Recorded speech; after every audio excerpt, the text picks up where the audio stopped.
बिस्मिल्लाहिर्रहमानिर्रहीम अस्सलामुअलैकुम एवरीवन। आसिया अली आपको वेलकम करती है आज की इस न्यू वीडियो में और अपने यूट्यूब चैनल पर। आज मैं आप सबके लिए लेके आई हूँ गोल गोल फुल्की बनाने की रेसिपी।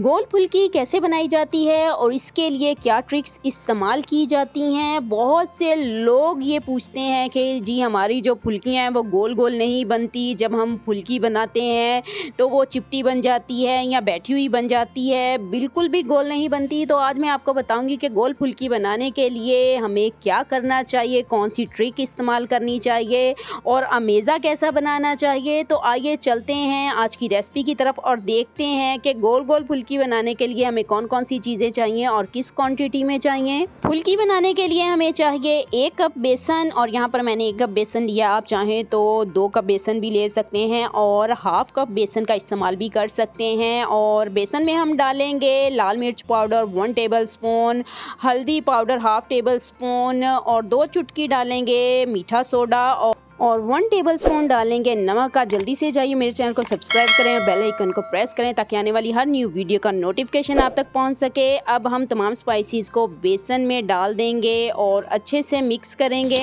स्पाइसेस बेसन में मिक्स करने के बाद अब हमने पानी डालना है बेसन के अंदर और थोड़ा थोड़ा करके पानी डालेंगे। अगर एकदम से आप भर के गिलास या बहुत ज़्यादा पानी डाल देंगे तो ऐसा होगा कि फुल्की का जो अमेज़ा है वो एकदम से पतला हो जाएगा, जिससे हमारी फुल्कियाँ ख़राब हो जाएंगी।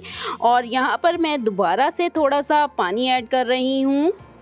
यहाँ पर मैंने थोड़ा सा पानी और मिक्स कर दिया है और अब हमने इतना मिक्स करना है कि बेसन में कोई भी गुठली बाकी ना रहे। अगर बेसन में गुठली मौजूद होगी तो इससे फुल्कियाँ ख़राब बनेंगी।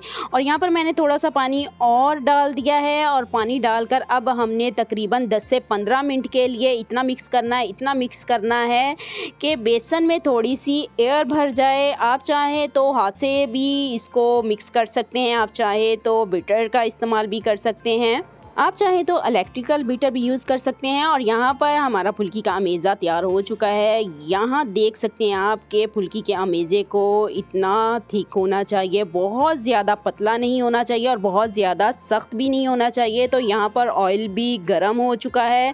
अब हम हाथ के साथ छोटी छोटी फुल्कियाँ डालेंगे, यानी कि आपको डिसाइड करना है फुल्की का साइज़ बड़ा रखना है या छोटा रखना है। मुझे तो छोटी फुल्कियाँ बहुत पसंद है, इसलिए मैं थोड़ा थोड़ा अमेज़ा डाल रही हूँ। और अब यहाँ पर आप देख सकते हैं कि पैन जो है वो फुल्कियों से भर गया है। अभी हमने इसको तकरीबन 2 से 3 मिनट के लिए फ्राई होने देना है। 2 से 3 मिनट के बाद हम थोड़ा सा फुल्कियों को हिलाएंगे ताकि वो दोनों साइड से अच्छे से लाइट ब्राउन हो जाएं। और जल्दी से जाइए मेरे चैनल को सब्सक्राइब करके आएँ, बेल आइकन को प्रेस करें ताकि आने वाली हर न्यू वीडियो का नोटिफिकेशन आप तक पहुंच सके। और यहाँ पर हमारी फुल्कियाँ भी बिल्कुल तैयार हो चुकी हैं और अब हम फुल्कियों को निकालेंगे और इन्हें ठंडा होने के लिए रखेंगे। और ठंडा होने के बाद ही आपने फुल्कियों को पानी में भिगोना है। ये भी एक ट्रिक है फुल्की को सॉफ्ट रखने की, सॉफ्ट बनाने की। तो कैसी लगी आपको गोल गोल फुल्कियाँ बनाने की ये रेसिपी, मुझे कमेंट सेक्शन में लाजमी बताइएगा। और इस वीडियो को ज़्यादा से ज़्यादा शेयर कीजिएगा अपने फैमिली एंड फ्रेंड्स के साथ ताकि वो भी गोल गोल फुल्कियाँ बनाकर खा सकें और इंजॉय कर सकें। इसी के साथ मैं आप सबसे इजाज़त चाहती हूँ। जहाँ रहें खुश रहें, आबाद रहें और अपनी दुआ में मुझे याद रखें। टेक केयर एंड अल्लाह हाफिज़।